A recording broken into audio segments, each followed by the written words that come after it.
Breaking news phone tapping case నిందితుడు శ్రవణ్ రావు arrest అయ్యారు. Cheating కేసులో సిసిఎస్ పోలీసులు అతన్ని అరెస్ట్ చేశారు. పెట్టుబడుల పేరుతో మోసం చేశారని శ్రవణ్ రావుపై ఆకాష్ కృష్ణ అనే వ్యక్తి ఫిర్యాదు చేశారు. ఈ కేసు సంబంధించిన మరిన్ని డీటెయిల్స్ తో మా కొలీగ్ రంజిత్ ఫోన్ లైన్ లో సిద్ధంగా ఉన్నారు. రంజిత్, ఫోన్ ట్యాపింగ్ కేసు నిందితుడు శ్రవణ్ రావు అరెస్ట్ అయ్యారు. అసలు ఇంతకీ ఈ ఫిర్యాదు చేసిన ఆకాష్ కృష్ణ అనే వ్యక్తి ఎవరు? ఎందులో పెట్టుబడుల పేరుతో ఇతను మోసం చేశాడు?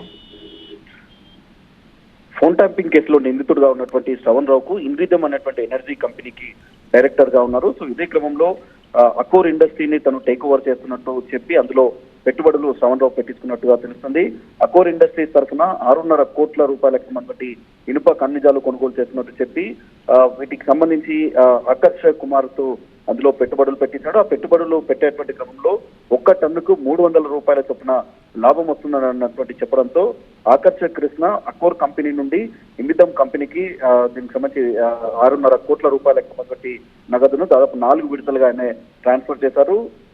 దీనికి సంబంధించి నమ్మకం కుదిరేలా కూడా ఇటు శ్రవణ్ రావు తనకు సంబంధించి ఈ నకిలీ ఇన్వాయిస్లను కూడా బాధిత ఆకర్ష కృష్ణకు ఆయన ఈమెయిల్ ద్వారా పంపడంతో అతను నమ్మి అందులో పెట్టుబడులు పెట్టినట్టుగా తెలుస్తుంది. అయితే ఆ తర్వాత చాలా రోజుల వరకు ఆయన మోసం వెలుగులోకి వచ్చిన తర్వాత ఆయన నిలదీసేటువంటి క్రమంలో శ్రవణ్ రావును అప్రోచ్ అయ్యేటువంటి ప్రయత్నం చేశారు. కానీ గత కొద్ది రోజులుగా శ్రవణ్ రావు అజ్ఞాతంలోకి వెళ్లిపోవడంతో బాధితులు హైదరాబాద్ సిసిఎస్ లో పోలీసులకు ఫిర్యాదు చేయడంతో సిసిఎస్ పోలీసులు ప్రస్తుతం కేసు నమోదు చేసుకుని ఆయన అదుపులోకి తీసుకున్నారు. మరి కాసేపట్లోనే ఆయన మెజిస్ట్రేట్ నివాసానికి తరలించనున్నారు. రైట్ రంజిత్.